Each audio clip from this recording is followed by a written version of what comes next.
Assalamualaikum warahmatullahi wabarakatuh. Perkenalkan, nama saya Biagi Agustino. Saya sebagai moderator dari kelompok 2. Kami di sini akan membahas tentang aliran informasi komunikasi dalam organisasi. Jadi saya dengan rekan-rekan akan membahas materi berikut. Video ini sengaja saya buat dengan rekan-rekan untuk memenuhi tugas dari dosen saya sendiri yang terhormat, yaitu Bapak Fadil Palevi. Saya harap selagi teman-teman saya sendiri yang untuk menjelaskan beberapa materi, saya harap teman-teman dapat bekerja sama. Saya butuh partisipasinya untuk memperhatikan beberapa materi. Baik, langsung saja kita mulai presentasinya.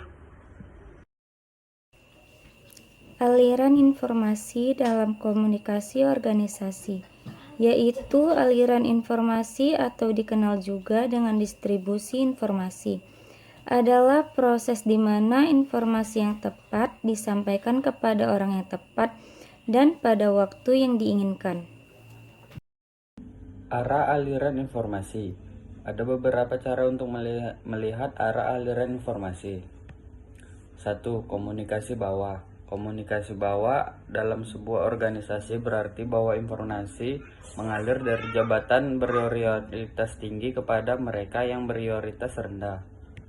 2. Komunikasi ke atas. Komunikasi ke atas dalam sebuah organisasi berarti bahwa informasi mengalir dari tingkat yang lebih rendah ke tingkat yang lebih tinggi. 3. Komunikasi horizontal. Komunikasi horizontal terdiri dari penyampaian informasi antara rekan sejawat dalam unit kerja yang sama. 4. Komunikasi lintas saluran. Merupakan penyampaian informasi rekan sejawat yang melewati batas-batas fungsi dan individu yang tidak menduduki posisi atasan maupun bawahan mereka. Sifat aliran informasi. Informasi tidak mengalir begitu saja dan tidak bergerak, melainkan yang bergerak adalah proses atau penyampaian pesan, interpretasi terhadap penyampaian tersebut, dan penciptaan penyampaian lainnya. Aliran informasi dalam suatu organisasi adalah suatu proses dinamik. Ditschkow 1964. Aliran informasi atau penyebaran pesan dalam organisasi dapat terjadi dalam dua cara, yaitu 1. Penyampaian pesan secara serentak. Umumnya, komunikasi organisasi berlangsung dari orang ke orang yang melibatkan sumber pesan dan penerima menginterpretasikan pesan sebagai tujuan akhir. 2. Penyebaran pesan secara berurutan. Hani mengemukakan bahwa penyampaian pesan secara berurutan merupakan komunikasi yang utama yang pasti terjadi dalam organisasi, meliputi perluasan bentuk penyebaran diadik. Selanjutnya akan dibacakan oleh teman saya, yaitu Riko.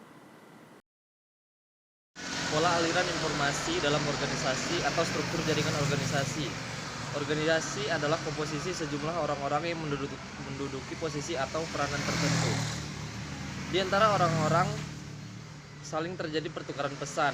Pertukaran pesan itu melalui jalan tertentu yang dinamakan pola aliran informasi atau jaringan komunikasi.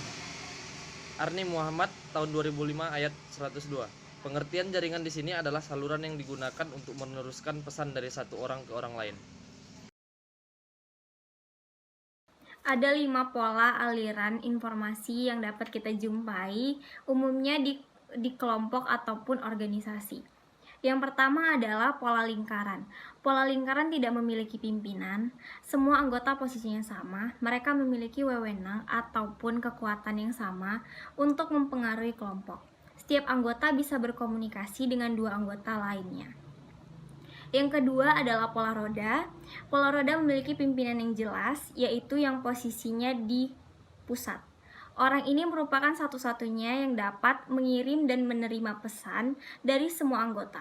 Oleh karena itu, jika seseorang anggota ini ingin berkomunikasi dengan anggota yang lain, maka pesannya harus disampaikan melalui pemimpinnya. Yang ketiga adalah pola Y. Pola Y ini relatif kurang tersentralisasi dibanding dengan pola roda, tetapi lebih tersentralisasi dibanding dengan pola lainnya. Pada pola Y juga terdapat pimpinan yang jelas. Anggota ini dapat mengirimkan dan menerima pesan dari dua orang lain. Pola yang keempat adalah pola rantai. Pola rantai sama dengan pola lingkaran, kecuali bahwa para anggota yang paling ujung hanya dapat berkomunikasi dengan satu orang saja. Keadaan terpusat juga terdapat di sini. Orang yang berada di posisi tengah-tengah lebih berperan sebagai pemimpin daripada mereka yang berada di posisi lain. Yang kelima terakhir adalah pola semua saluran atau bintang. Pola semua saluran atau pola bintang ini hampir sama dengan pola lingkaran dalam arti semua anggota adalah sama dan semuanya juga memiliki kekuatan yang sama untuk mempengaruhi anggota lainnya.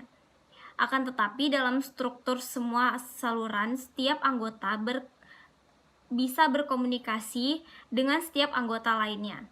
Pola ini memungkinkan adanya partisipasi anggota secara optimum.